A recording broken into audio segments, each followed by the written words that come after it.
Hello shifters. For those of you who have issues with RV where the RV gets stuck, the buttons don't respond, or your system freezes, one responsible for such a thing is Nahimic Audio Driver.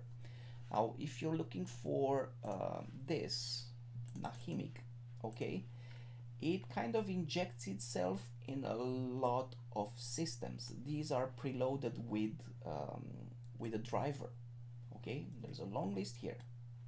So how do you know if your system has or doesn't the Nahimic, and you have version 2, version 3, and blah blah blah blah blah blah.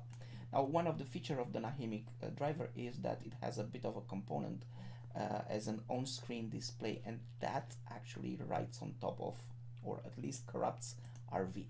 Okay, so how do we find out if we have or not Nahimic on our systems? So you're gonna search for the Process Explorer. You're gonna get it from Microsoft.com, sysinternals download Process Explorer, right? So you're gonna download this, okay, download Process Explorer, and you're gonna install it. Okay, I don't need it, I have it already. So if I start Process Explorer here,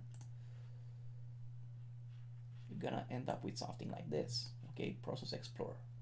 And to be honest, at this point, you're gonna look for one little thing, and that little thing is your Cinema 4D. So I don't have Nahimic on my system, so I'm gonna show you something a bit different. I mean, a bit different. I don't have it, so we're gonna look for something else. So you might not see this lower panel, right? So, or lower pane view, or well, you can show this and what you want to see. DLLs. We're looking for DLLs here, right? So you're looking for something like Nahimic. So how does it work? Well, it doesn't matter if you're opening this or not, to be honest. At this point, all you have to do is find and look for Nahimic. Okay? Of course, it won't find anything because I don't have Nahimic on my system. But for instance, I have Redshift. Okay, and you're gonna see that it's the Redshift is attached to the Cinema 4D process. Okay, so this is running and it uses the following DLLs. Okay, and let's see. I want to see if that I have an Octane demo.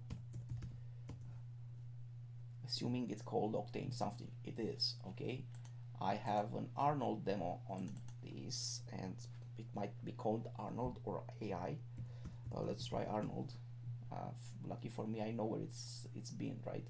But you can see here it goes into several of these, and these are actually with Cinema 4D. Okay, they're running, have been loaded by Cinema 4D. So all you have to do is go to and to Process Explorer, search, find Nahimic. Doesn't matter if it's big or small or whatever, right? And if it's there, you know it's in our system, right? So what's next? Next is to actually go your task manager, services, or open services if you want. It's easier. So just go open services. I'm picking one of these by random, right? And it goes into here. And you scroll down and you're gonna find a Nahimic audio service, right? Well, you're gonna stop that. So for instance, let's say I want to stop, I don't know, I'm gonna pick up something randomly. You go properties and you set this to disabled. Okay, or you just uninstall it, but don't uninstall it, just set it to disabled. Okay, and then you restart your system and you check again to see if Nahimic is still injected in your process. And as long as Nahimic is not injected in the C4D process, you're good to go. Okay, hope it helps. Happy shooting. Cheers.